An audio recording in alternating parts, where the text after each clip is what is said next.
Welcome, one and all, to another day, another week, another Dantastic Monday here at The Damage Report. I'm John Ederola, joined by Dan Evans. Dan, how's it going? Great to be with you. The news is definitely not so great. It's one of those not so dantastic Mondays, so to speak. But Yeah. we definitely have a lot.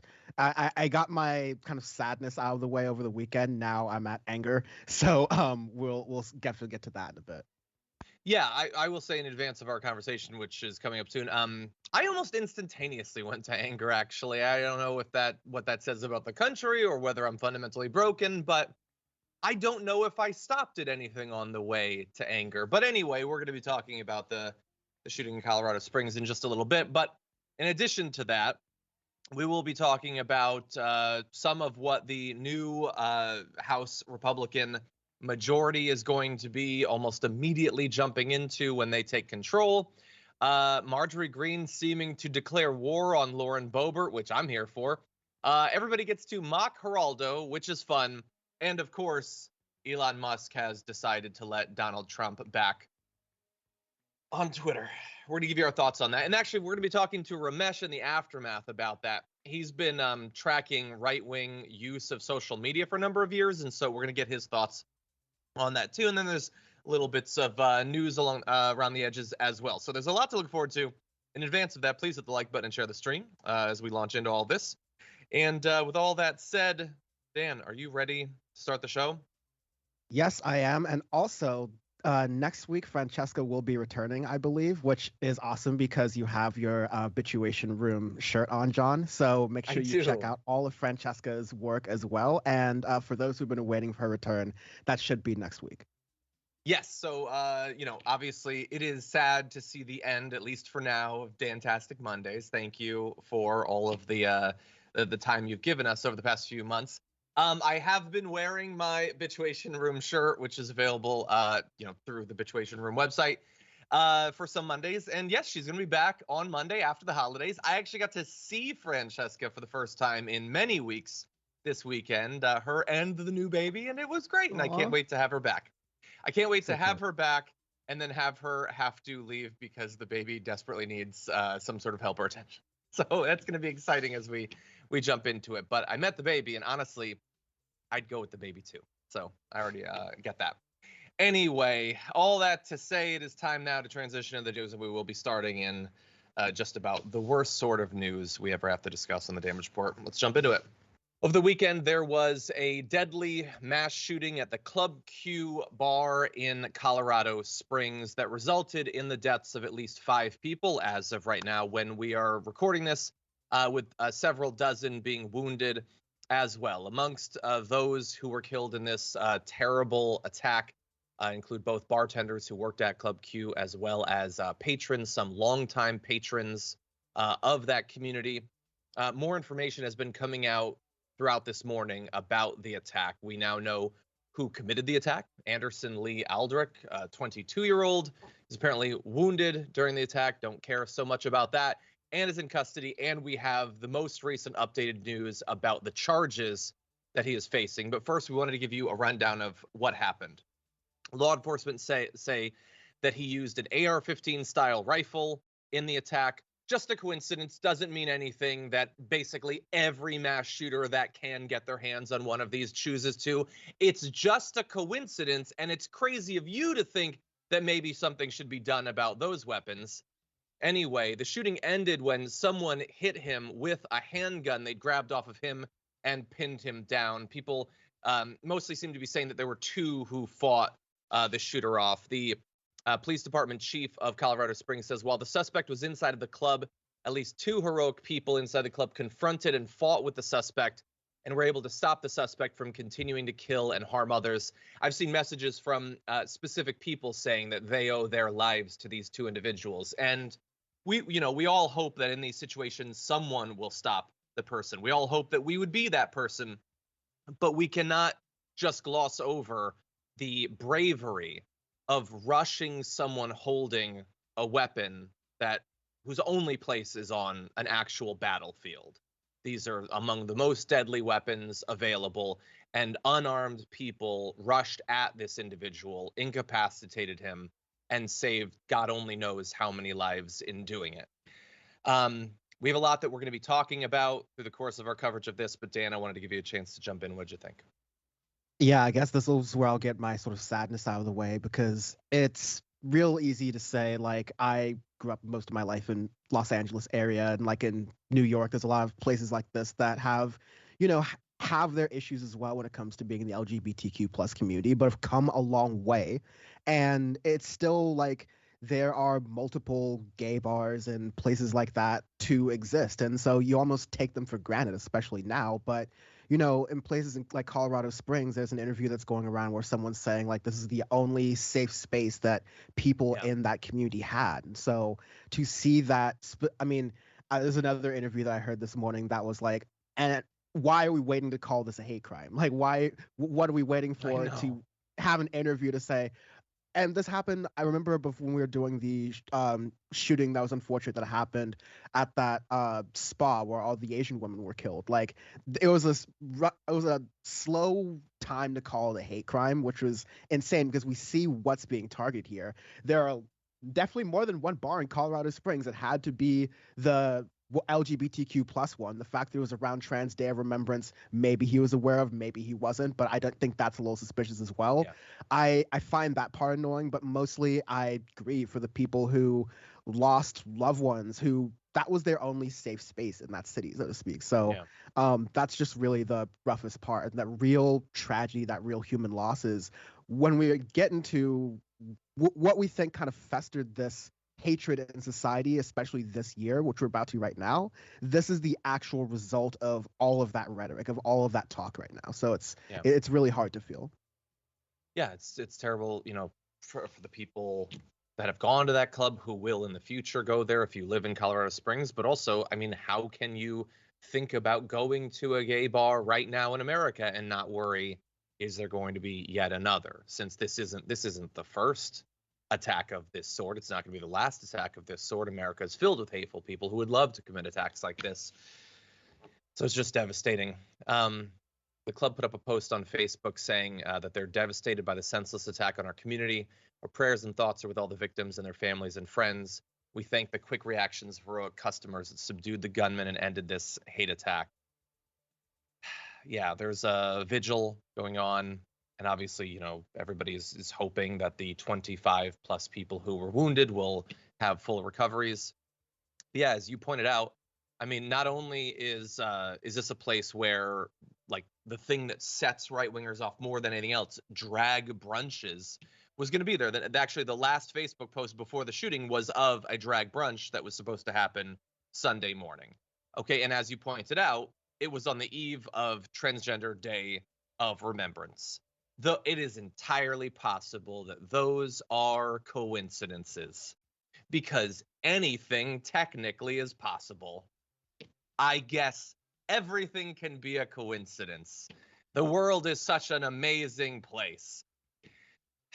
In any event, we will hopefully find out more, I guess, about this person. As you were saying this morning when we were prepping this story, it said that they were looking into whether it might have been a hate crime. And I was on the edge of my seat.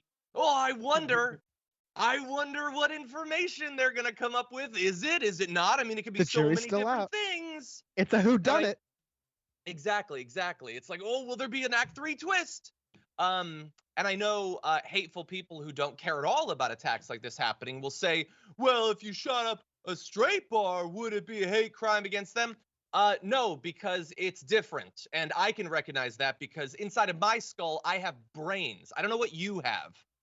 Mixed leaves and dirt. I don't know. Cat fur. I don't know what's in your head to not understand that there is a difference between a straight bar being attacked in this way and a gay bar. The motivation's fairly clearly influenced by the nature of the establishment, as with the spa attacks that Dan was talking about. So let's just be very clear about that. And we're gonna learn more. At the same time, we don't have to learn more. We're in America. We've had lessons like this any number of times just this year. We know what this movement is. We know who these people are. We know what motivates them. We know what shows they're going to end up having watched. We know all of this, Dan. I just feel like we're repeating this so many times. And we're repeating this whole trope that I can't help but think that you had the shooting in Parkland, you had the shooting in Uvalde, where there were cops supposedly, the people with guns who came in and, did nothing, or in this case, arrived too late. And you have the people who are already there without guns who were able to subdue the man and cause him from doing any further harm. So long that bad guys with a gun, good guys with a gun sort of like bull crap that you have there. Because I think when you have that sort of situation, it would have caused more loss of life.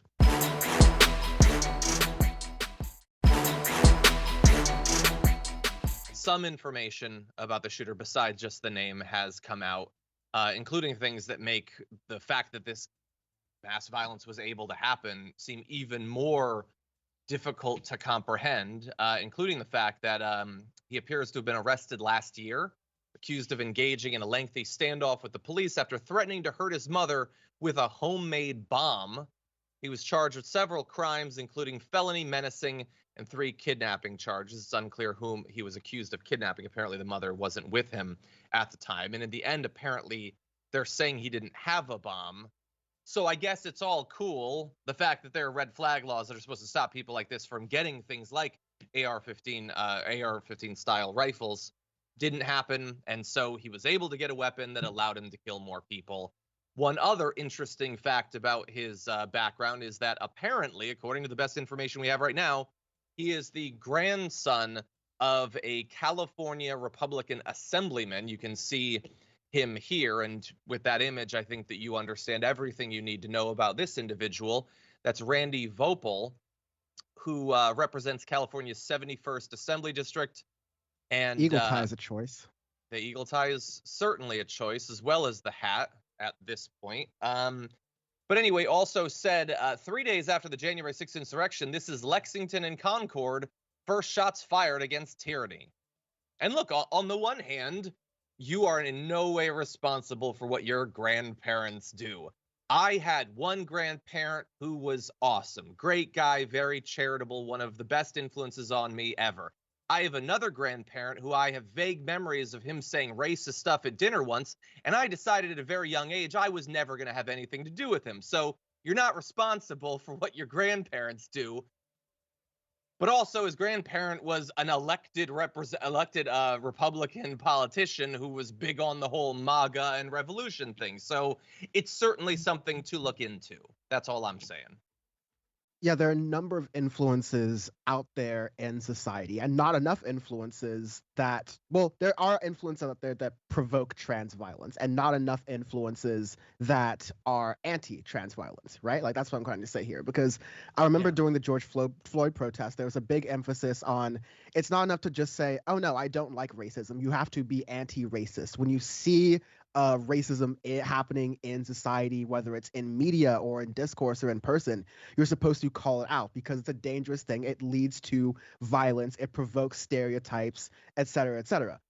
You need to have a similar thing with trans and LGBTQ, like all this panic as well. When the conservative side says that, look, these trans people, they're having, or not even trans people, just like gay people or lesbian people, whatever, people who don't fall under the standard binary, when they have drag queen story hour, or when they just simply exist and have bars or have events, like, this is dangerous. And not only is it dangerous, it's grooming children. It's against your morality. It's coming for your kids, right? It's scaring them. It's mutilating them, as some people like Matt Walsh uses. And so when you're using that rhetoric, it amps people up. It makes them feel like, oh, this is a matter of life and death. They're harming kids. They're coming for my kids, potentially, the kids in my neighborhood. So when that rhetoric is happening, it's incumbent on not just people on the left, and there have been far too few people on the left who have been emphasizing this. In fact, a lot of people on the left who have been coddling folks like Joe Rogan, who constantly spread this trans panic out all over the media. But you don't even have liberals, like regular people in office, like standing up to say, no, this trans panic stuff is ridiculous. This is the same stuff they've tried over and over again in the culture war from the 90s and the 2000s. Joe Biden, I think, has been fairly forceful with it, but he can only do so much and say so much as a person. Like, you need Democratic politicians top to bottom vehemently talking against this stuff, because it's out there and people have been warning that it's going to lead to violent acts like this. Yeah. This is the result, and this is America, so it's only going to continue. Yeah, I mean, we've been, how many times have we said this over the course of this year and last year? Like that this is inevitably where it's going to go. And we've gotten, bits of it. There have been threats and there have been attacks and there's been Molotov cocktails and now there's also hospital bombings, like threats of that, like threats of it. Yeah. Yeah. And every step of the way, every single escalation, the people inspiring the stochastic terrorism are out saying, well, how dare you have a problem with these threats? These threats don't mean anything. What, in fact, it was probably you that did the threats. You probably called in the threats against the hospital. It was probably a trans person that did this attack. I haven't seen them saying it yet. Just wait and see. Just wait and see. We're going to get to some of their responses in a second. But first of all, you invoked, the obligation on elected officials. Let's turn now to this. In response to the Club Q shooting, many politicians have been responsible in their messaging. Joe Biden put out a good statement. Not everyone has, though. Lauren Boebert does not represent Colorado Springs, but her district is very close by. And she had a message that, on its face, not too bad. It said, the news out of Colorado Springs is absolutely awful. This morning, the victims and their families are in my prayers. This lawless violence needs to end, and end quickly. Most of that is okay. And if you don't think too much about it, it might be fine. I mean, the fact that she is oddly vague about who was being targeted, who the violence was against, that's a little bit weird. The fact that she tries to turn a targeted act of terroristic violence against a particular group into just lawlessness generally is opportunistic politically. But then you also have to bear in mind what she has said in the past when it comes to the LGBTQ plus community. AOC very quickly pointed that out, saying, Lauren Boebert, you have played a major role in elevating anti-LGBT plus hate rhetoric and anti-trans lies while spending your time in Congress blocking even the most common sense gun safety laws. You don't get to thoughts and prayers your way out of this. Look inward and change. And she also zoomed out and showed how frequently these links can be found, saying after Trump elevated anti-immigrant and anti-Latino rhetoric, we had the deadliest anti-Latino shooting in modern history. After anti-Asian hate with COVID, Atlanta, Tree of Life, Emmanuel, Buffalo, Colorado Springs, connect the dots. You can see these. And here are some dots that we can connect. When Lauren Boebert is using her platform to tweet out things like, sending a message to all the drag queens out there, stay away from the children in Colorado's 3rd district. Pitching people who are just living their lives, participating in an art form and a culture as natural predators against your children. But don't worry, Lauren Boebert is trying to ward off these predators. She tweeted, take your children to church, not drag bars. Okay, and then she also used the fact that in a North Carolina preschool, they had flag flashcards. She said, we went from reading Rainbow to Randy Rainbow in a few decades, but don't dare say the left is grooming our kids. Because as we all know, if you have a flashcard, then you are trying to have sex with children. But again, the message is always the same. These people are predators. They're coming for your kids. They want to rape your children. What are you going to do about it? And we know what she would like to be done because she can't go 5 minutes without posing with her and her family holding assault weapons of the sort that so many of these shooters just love. Now, posing all of your kids with assault weapons, don't call that grooming them towards anything like a life of being obsessed with firearms or anything like that. But again, it is convenient for her to, in a very vague way, pretend that she has a problem with this violence. She has been actively stoking this hate all along. Dan, what do you think? Yeah, and just as conservatives might go, oh, well, John, when you look at that photo of Lauren Boebert with her family and all those firearms, it's not grooming. It's just teaching them to understand what firearms look like, what firearm safety is. Just like how teaching kids about what LGBTQ plus people are and what the community is like and how that experience is helping them understand. It's not necessarily saying, hey, you need to do this for the rest of your life. It's giving you an understanding and like a knowledge base for this. Now, again, it goes fetishization in every different way because parents want to see their kids do whatever they want to do. But I don't think like this whole grooming kids narrative is dangerous because it's wrong. It's just flat out the whole mutilating kids narrative is wrong. Everything they actually point out to when you actually get down to what people like Matt Walsh are arguing about. It's just conflating statistics, it's conflating arguments. It's stuff that, if it actually had to be done by a fact checker or, done in court, just wouldn't hold up because it's all ridiculous. So the only problem with that is that this is the court of public opinion, and these lies can cost people's lives. So that's where we are today, unfortunately. Yeah. Yeah, by the way, when it comes to those statistics and misunderstanding things and everything, there was a great, I'm going to do the thing that I always do on Mondays. There was a great episode of John Oliver months ago about this. Matt Walsh does not, like, for a guy who decided like a year and a half ago, he woke up one day and he was like, oh, we're anti-trans now. Okay, I guess that's my whole identity. I don't care if people die. Like, actively, you can kill as many people as you want. I think this will help me with my audience, and I think maybe it'll help Republicans get elected and then our taxes can stay low. Okay, fine. Let's start killing trans people.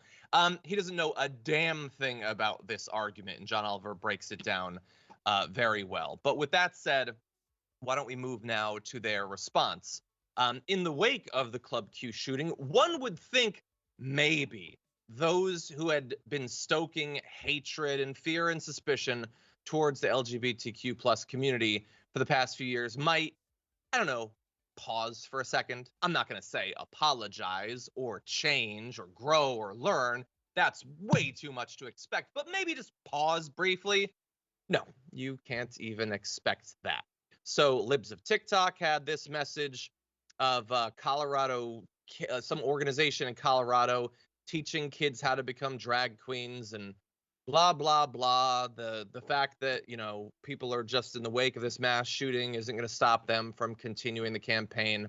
The woman behind Libs of TikTok, she just wants people in the community to be killed. She cannot be any clearer about that. It doesn't matter how many threats there are, how many attacks, how much harassment, now mass shootings. That is not going to slow her down. That is how she sees herself becoming rich and influential, and so she's going to keep going. And the others, to varying extents, that have made this core to their ideology, if they're like angry about anything in the wake of this horrific shooting, it's that it might hamper their efforts to spread hatred and fear. So you have people like Ben Shapiro saying, the quest by the Democratic leadership and media to link a horrifically evil shooting at a Colorado gay club to anyone who doesn't support a progressive social agenda is ongoing and terrible for the country. It's a cynical game only one side plays, and it's trash. Okay, so again, look at the fact that in the wake of this killing, the fact that we would like them to just stop actively attacking the community, that's a progressive social agenda. We have the agenda because we don't want to be attacked. In the same way that Ukraine has an agenda vis-a-vis Russia in that they don't want to be invaded. Isn't that an amazing little twisting of reality there by Ben Shapiro? But at least he doesn't talk nearly as much about this stuff as Matt Walsh, who is like 50% beard and 50% transphobia at this point. So he says leftists are using a mass shooting to try and blackmail us into accepting the castration and sexualization of children. These people are just beyond evil. I have never felt more motivated to oppose everything they stand for with every fiber of my being. Despicable scumbags. So that's sickening in a lot of ways, particularly in that he is pretending that any of this matters in some fiber of his being to him. This is a grift. This is a ruse. This is something he started doing a year and a half ago that he didn't care at all about 10 days before that. This is not about principles. This is about influence and money. Matt Walsh wants to have a nice house, and if some people need to be gunned down for him to have it, that's a bargain he is actively making. And look at that. This isn't just, hey, I can say what I want, free speech, you can't blame me. He uses it to spread more of the hatred in that actual message. He is working towards the next mass shooting in his response to the one that we just experienced, Dan. I mean, they all are. Hatred is the platform. It's the message. The Libs of TikTok lady posted something about a drag queen event in Colorado hours after the shooting. As if like, come on, we know what you're doing. We know you're just like kind of dancing on the graves of the people who died this due to the stochastic terrorism that you're saying. And yeah, that whole free speech argument that you're making with Matt Walsh, who self-identifies as a theocratic fascist, someone who takes the ideas and religion and his ideology that he wants to talk about and wants to literally, he calls himself a fascist in much the ways like Adolf Hitler would, like force his ideology. And guess his ideology and Adolf Hitler's ideology have in common? It's the extermination of people he finds that he doesn't like, which it turns out to be trans people, which it says like he's fine. Like I think another interesting thing here is that Ben Shapiro is technically, their roles are a little bit different now, but Ben Shapiro founded the Daily Wire, and Matt Walsh and Candace Owens are both on that network. So when Candace Owens was popping off with some anti-Semitic stuff with Kanye West, Ben Shapiro was made it very clear, hey, listen, we need to calm down. Let's make sure this is not what we believe. This is unclear. This is not what we believe, because this could be very, very dangerous. Oh, no. When it comes to trans people, that's not all lies. That's not all factually inaccurate. What Matt Walsh is saying is exactly correct. And even though we can see exactly what's happening with the danger in real time, I don't care. That's totally fine on my network. You can even see Ben Shapiro's ideological inconsistency in this too, because like we've seen synagogues targeted. We've seen gay bars targeted. Like this should be black and white to Ben Shapiro, but it's not, because it's an ideological game for these people to have larger houses and complain about crime they don't see. Exactly.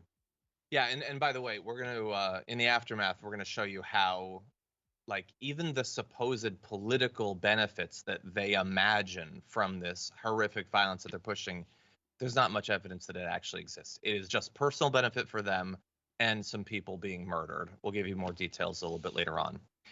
For now, though, we are going to take our first break. When we come back, lots more news. Don't go anywhere.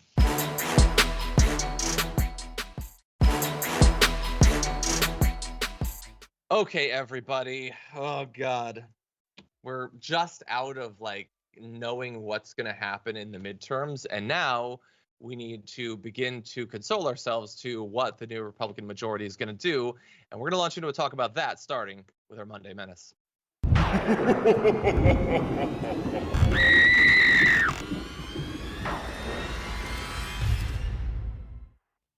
Will you deliver? Yes, I will. I'll keep that promise. And one thing I said from the very beginning, Eric Swalwell cannot get a security clearance in the public sector. Why would we ever give him a security clearance in the secrets to America? So I will not allow him to be on Intel. You have Adam Schiff, who had lied to the American public time and again. We will not allow him to be on the Intel committee either.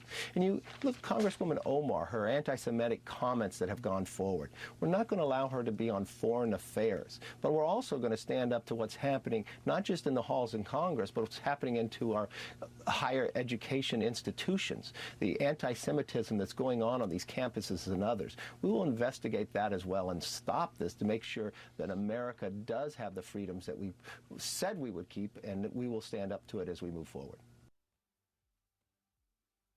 Okay, so Kevin McCarthy says that as the new House Speaker, he is going to strip a bunch of Democrats from their committee assignments. This should have been the most predictable thing possible for a number of different reasons. For the first reason, he has a very narrow majority, which means that whatever the craziest people in his caucus say, whatever Marjorie Greene or Paul Gosar want, that's what he's going to do. He is technically the leader of the Republicans, kind of, but they're the ones who are going to call the shots. He just like officially pulls the trigger on whatever they want, I guess. And the other reason why it should have been very predictable is, what have I been saying for the past couple of years? Literally anything that happens to the right needs to then be done to the Democrats. So when they commit an insurrection, anything the Democrats say about elections, the Republicans just call it insurrection now. They say that you're insurrecting, okay? If they do a coup, then whatever, the Democrats, I guess they're cooing or whatever. So if Marjorie Greene spends years online openly calling for violence against the Democrats and talking about Jewish space lasers and all the conspiracy theories and all the anti-Semitism, then we gotta find something to do to the Democrats, okay? If Paul Gosar is spreading anime videos of him and other Republicans literally murdering AOC and Joe Biden, then if they get taken off, I guess we gotta find some Democrats to get taken off. So they're gonna take Ilhan Omar off of her committee because, and this is their reason, they say, years ago, she put out a tweet saying it's all about the Benjamins. And we're going to have updates on some of the people that they don't have a problem going on to that committee. But Dan, what do you think? It's such hypocrisy. For years, I started like doing politics, covering this whole phenomenon of the right wing complaining that you couldn't have free speech on college campuses and demanding that you could say whatever you want to. And then they would increase the umbrella of what they would call, especially Ben Shapiro, would call anti-Semitism. And that would also include like I denounce anti-Semitism. We've done segments where we're saying, hey, what Dave Chappelle or Kanye West or Kyrie Irving or any one of these like figures are doing or saying, Donald Trump, Miley Yiannopoulos, or figures, Candace Owens, any one of these figures are doing or saying anti-Semitic things. It's not anti-Semitic to say that you stand up against the extreme far right government of Israel and the effective apartheid state they are inflicting upon Palestinians. That is different, but Republicans love to conflate the two, and far right-wing people in America who ally with the Israeli government in that way like to do that as well. It's important to make those clear distinctions because without it, you get into Kevin McCarthy's wild logic of saying, oh, I'm going to slander this person, I'm going to smear this person, say, for whatever ideological reason that I want them off of these committees. No, you're right, Kevin. You're right, John. Sorry to slander you, call you Kevin McCarthy. But Kevin McCarthy is going to ultimately just be an empty vessel for those fringe few, I mean, if they're smart, hopefully they form a coalition or a caucus of Republicans that they need to get over the edge and get those votes. Because with the seats in the House so narrow, with the swing in the House so narrow, they're going to need all the votes they can possibly get to pass things. So that's important to note there. This is definitely Kevin McCarthy's olive branch to that. But I similarly see, I mean, unlikely, but it's certainly possible. You could have another branch of moderates who on some cases go, okay, you know what, all this stuff about trans bashing or whatever, it's not going to play in my state or in my area, or it's just ridiculous. Maybe I'm not going to let you get to your 218. Maybe I'm being optimistic here, but like this is kind of what we're looking at here with the new Congress. Yeah, well, I mean, if they want to show that they're reasonable, then they can stand against this. This is just a partisan thing. This is to deliver for Fox News. Like, what are some names that Fox News people like? Okay, they didn't like Schiff. I guess we'll get rid of him, I suppose. They were obsessed with the Swalwell thing, even though the conspiracy theories that they've been saying about him, there's no actual evidence for them. So I guess we'll get rid of him. And Ilhan Omar is Muslim, so she's got to go. I mean, that is how this thinking is actually going. And they could fight back against that, but they're clearly not going to. Now, we want to give you a statement from Representative Omar. She says, instead of doing anything to address the open hostility towards religious minorities in his party, McCarthy is now lifting up people like Marjorie Taylor Greene, Tom Emmer, and so many others. If he cared about addressing the rise in hate, he would apologize and make sure others in his party apologized. McCarthy's effort to repeatedly single me out for scorn and hatred, including threatening to strip me from my committee, does nothing to address the issues our constituents deal with. What it does is gin up fear and hate against Somali Americans and anyone who shares my identity, and further divide us along racial and ethnic lines, 100%. And that's the sort of hatred that a Republican can 100% get away with. The anti-Semitism that constantly comes up in the Republican Party, there is occasionally a bit of an issue with that, but attacking Somali Americans, attacking Muslims, that's like a freebie for them at this point. And by the way, on the anti-Semitism, the interesting thing is the best argument he can come up with to take Representative Omar off is that she said the thing about the Benjamins years ago, even though Tom Emmer is going to be the third ranking Republican in the House. He once accused Jewish Democrat billionaires of buying Congress, which is the exact same thing. And he's in leadership. I mean, not to mention the stuff about the Jewish space. So for Marjorie Greene, the fact that Trump over the weekend once again told Jewish Americans that they're not appreciative enough of Israel. What all the Kanye stuff and the Candace, I mean, they cannot go a week without some horrendously anti-Semitic comment. Oh, but sure, they're really worried about it. They'll prove it to you by getting rid of Ilhan Omar. So the entire thing, 100% partisan. In the short term, I'm not even sure how much it matters for Ilhan Omar to be taken off that committee. It's going to be a Republican majority. They're not going to be doing anything on any of these committees for the next 2 years. So hopefully she'll be put back on once the Democrats hopefully retake control of the House in a couple of years. Any other thoughts? Yeah, I hope so. And I hope that the squad can use, and all the squad adjacent members can use this opportunity to, mess things up for the Republican caucus. Like, call them out on the dumb things they're going to be doing over the next couple of years, because there will be plenty of opportunities for that.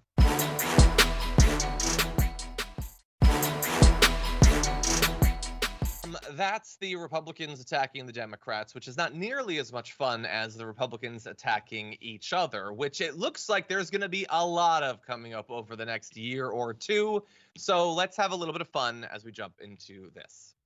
I certainly would not turn my back on President Trump. I am a huge supporter of his.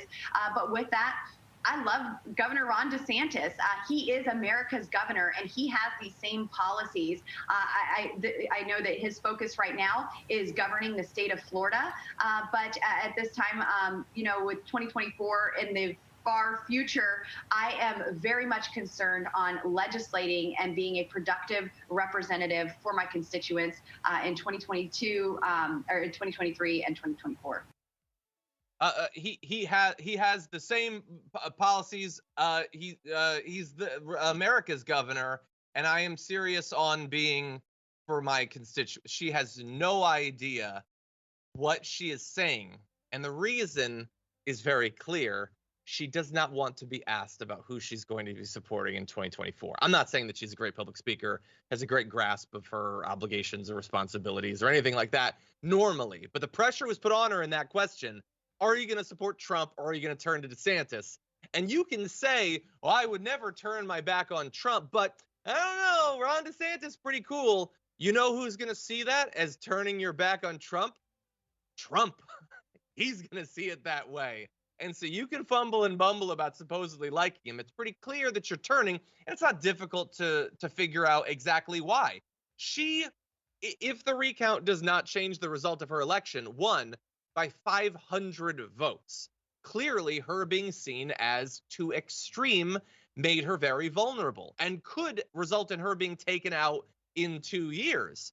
Spending the next couple of years working with Donald Trump doesn't seem like it's going to help her, so maybe it's convenient for her to divert to Ron DeSantis. But she should bear in mind that while going for DeSantis rather than Trump might help her in her general election bid in 2 years, they're not just going to let her skate by with that in the meantime. And here's the first indication of that.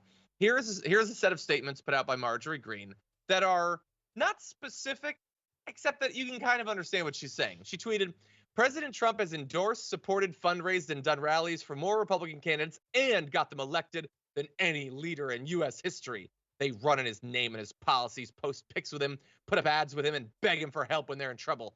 Not only President Trump, but his family, his entire staff support these Republican candidates. The most repulsive thing is when the people find out that they voted for are fake, because these Republicans refuse to stand with Trump when they are publicly asked. They refuse to stand with the people by cowering away when asked if they endorse President Trump, because everyone needs to remember President Trump received more votes than any Republican presidential candidate in history, notably less than a Democrat has gotten, though. The people matter and integrity matters. So she doesn't say what led to that tweet storm, but it happened right after Lauren Boebert's thing. What else could it possibly be about? Now, understand, Marjorie Greene is trying to do a couple different things. So she definitely wants Trump to see her as a natural ally, but also she's kind of alone in that. It's possible that she's trying to ease her own path forward by brutalizing those who divert from Trump to make it less likely that more will in the future. She doesn't want to be the only one that's endorsing Trump. But right now, she seems to be indicating that if Boebert and others do turn on Trump, she's going to try to exact some sort of political cost on them by declaring them traitors to MAGA. Dan, what do you think? Let them fight. Oh, that's my favorite segment. It's my favorite thing to do here. I love watching it. No, the whole politicking with Lauren Boebert is very interesting too, because if she's putting her chips in with Ron DeSantis, which, by the way, 10 days after an election, it could ultimately change. The Republican Party feels looking like it might include a little bit of Mike Pompeo here, a little bit of Nikki Haley over there. Like, it's starting to get a little bit crowded, which, as we saw from the Democratic primary, is a mess. But for the Republican primary, will be incredibly fun to watch. But yeah, if Boebert puts all of her chips in with DeSantis and Trump ends up pulling one of his many hat tricks, red hat tricks, if you will, then all of a sudden Trump turns his guns on Lauren Boebert, and Boebert who's already on shaky ground, having just barely maybe winning her her general election race in Colorado. she's on shaky ground for potentially a primary challenger, which could mean that she's out of office or the Democrat wins because Donald Trump does what he does and splits the vote for the Republican Party, which would be hilarious. So I love to watch it. I love to see it. I also love that Marjorie Taylor Greene is getting into this as well as the now defender of Donald Trump, at least by proxy, because that would be. I think you're angling for her potentially being the vice presidential pick. That's a strong words there. I don't think that could happen. I still think it's open to anyone. I'm starting to waver with more. We don't have time to play the Kari Lake stop. Maybe we'll play it tomorrow. But the more I see out of Kari Lake, the more I think, I really think he's probably going to choose her. But we'll see. The only winning move is not to play right now. The only winning move is not to play right now. Well, I'm sure Lauren Boebert would have preferred to not be asked about that. The fact that she was like fumbling and bumbling indicates that to me. But anyway, she better be careful because she could end up being declared a rhino any minute now on Truth Social. And I'm sure they can find someone in her district who's just as crazy as her and is willing to stand with Trump. So stay tuned. We'll find out. Anyway, with that said, we've got more to talk about to close out this hour. Don't go anywhere. We'll be right back.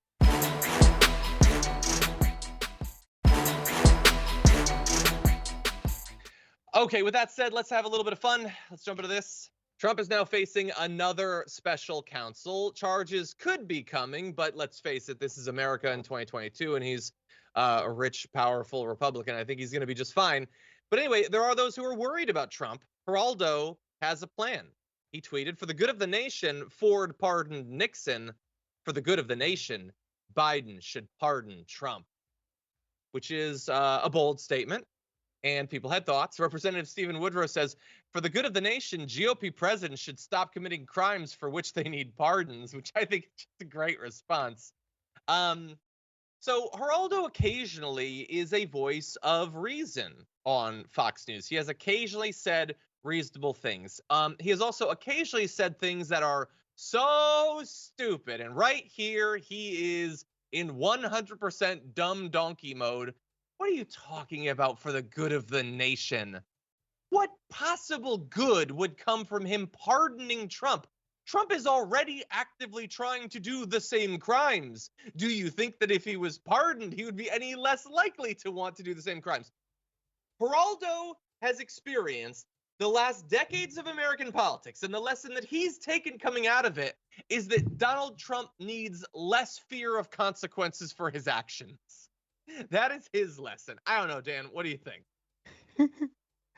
I get so annoyed with Geraldo Rivera just in general. I love that point that, Stephen Woodrow said, maybe if Trump just stopped doing the crimes, then we wouldn't be in this situation. No, I completely am on the other side. I think we should be impeaching presidents. I think we should be holding presidents much more accountable than we do.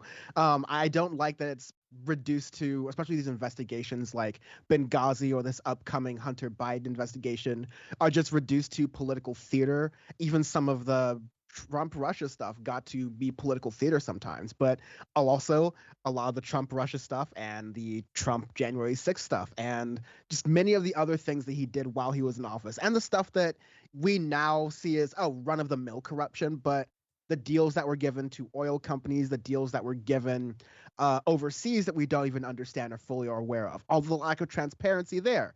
There's so many reasons to hold Donald Trump accountable that it shouldn't be some, let's just call it a mulligan. Let's just do a crime jubilee for all past, former, and future presidents where they just never did nothing, never said nothing. It's all good. Let's just call it easy because there's I don't know. I hate the logic. Yeah. By the way, again, I understand this is almost like whataboutism, but whatever. How mad were they when Biden pardoned some low-level drug offenders?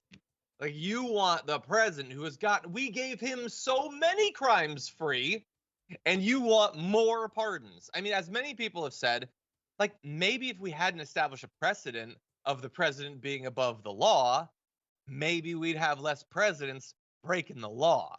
And look, are all Republicans in that group? Sure. Are all Democrats in that group? Also sure. Maybe it would be great to have presidents be a little bit more worried about committing crimes, either domestically, corruption crimes? How about war crimes? Maybe it would be good for them to be a little bit more worried about that. Of all of the people to spare the limited amount of compassion or empathy that any individual person could have, that you would use it for Trump at this point. Ridiculous. And bear in mind, he doesn't want Trump to be president again or whatever. I don't think he's been super supportive of him for some time, but he does want him to be pardoned so that he's totally free to run again. So again, if it's at the very least apathy towards the future of Donald Trump's politics. Okay, with that said, we do have to move on to our last topic because time is short. Let's jump into it. I guess it was inevitable. Elon Musk has allowed Donald Trump back onto Twitter. He says, the people have spoken. Trump will be reinstated. When he says the people have spoken, what he means specifically is that he ran a stupid poll on Twitter, and then I guess more people voted for it, as if he wasn't going to do it anyway. Elon Musk has never run a poll on Twitter except to justify the thing he'd already decided to do. First of all, the poll was 51.8 to 48.2.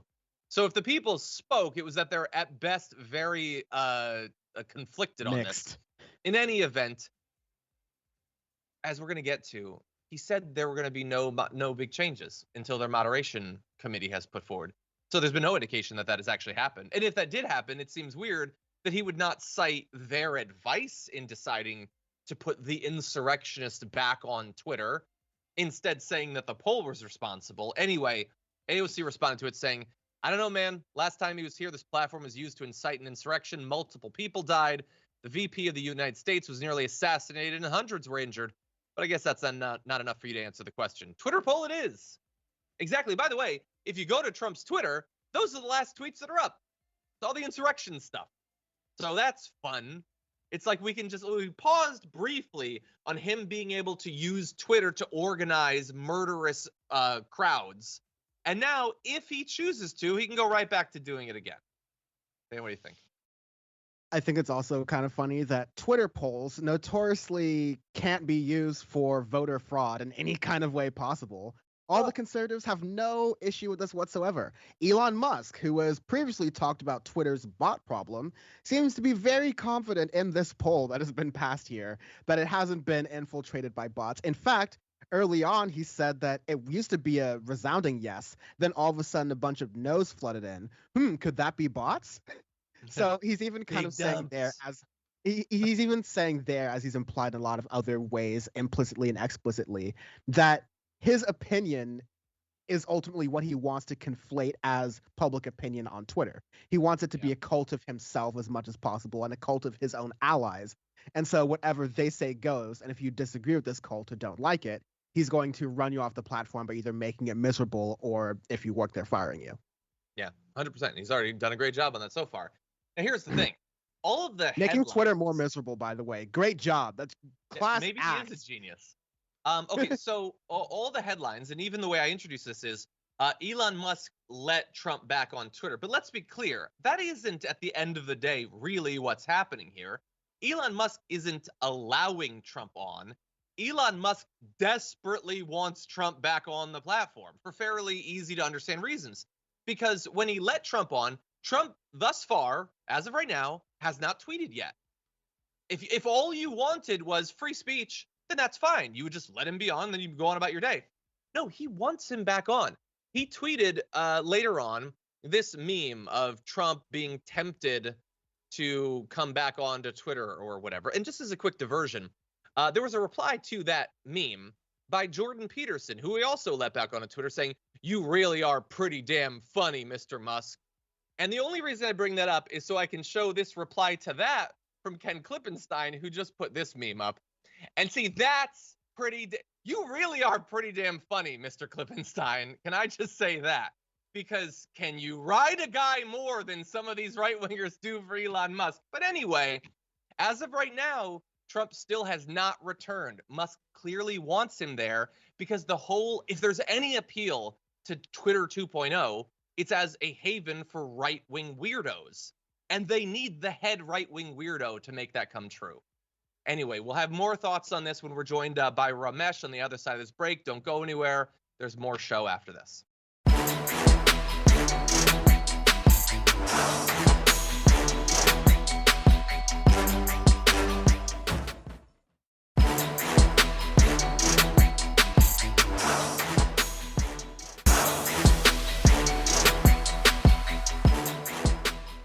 Thanks for listening to the full episode of The Damage Report. Support our work, listen ad-free, access members-only bonus content, and more by subscribing to Apple Podcasts at apple.co/TYT. I'm your host, John Adarola. I'll see you soon.